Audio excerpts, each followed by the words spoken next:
您现在正在收听的是美国俄亥俄州特利多教会的生活日志。今天要和您分享的题目叫你未来的计划是什么？我有一个从伊朗来的同事，和我共事了3年。和所有的新移民一样，他也做着美国梦，对未来充满了憧憬和规划。他认为成功的定义就是体面的工作、不菲的收入、住上豪宅、开上名车，在繁华的都市里过着体面的生活。在今天世界的潮流里，这一切似乎都理所当然。3年来，他每天早上3点就开始投简历找工作，却一无所获。在没有收到任何工作 offer 的情况下，他决定先搬到加州，信心满满地认为自己能在那里找到更好的工作。其实我知道他外表淡定，但内心彷徨，对于自己到底要往哪里去完全没有把握。带着对前途的忧虑，这个周末他约我一起吃饭。在往餐馆的途中，他就问我，你对你未来的计划是什么？这让我回想起这10几年我如何遇见主，进入教会生活，并因着环境的变迁暂时离开，而改变了我对人生未来计划的过程。10多年前，我蒙恩得救的时候，对真理的认识和生命的经历是懵懵懂懂的，对于主和教会生活并不太珍惜。到硕士快要毕业的时候，因着未知的前途而觉得迷茫，最后决定继续攻读博士。不久，博士申请的结果下来了，我被另一所大学录取，必须离开我所在的城市。这才开始觉得教会生活的宝贵，去聚会的态度也有了改变。当时我们正在研读圣经里的女人，让我非常得着开启的是，这些女人没有别的人生规划，只愿活在神的计划里，为神生儿养女。这是她们生活的目标，也是她们奋斗的原因。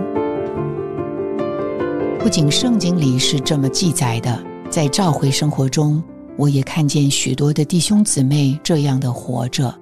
我被这种对人生的把握和信心震撼，羡慕这样的人生，为着神和他的计划。这个计划的着眼点、内容和规范坚定高贵，远远胜过世界潮流下肤浅世俗的规划。经过一段时间的耳濡目染，基督与教会成了我人生的新计划。带着这个意向的烙印，我离开了。之后的几年，艰难的时刻是常有的，但是主的自己和弟兄姊妹不离不弃的顾惜和喂养，让那个深藏在我里面的烙印越来越清晰。时间过得比我想象的快，我马上就要为博士论文答辩了。我的同学都计划着找工作，我却迫不及待地在答辩后的第2天回到了我以前所在的城市，我想念已久的家。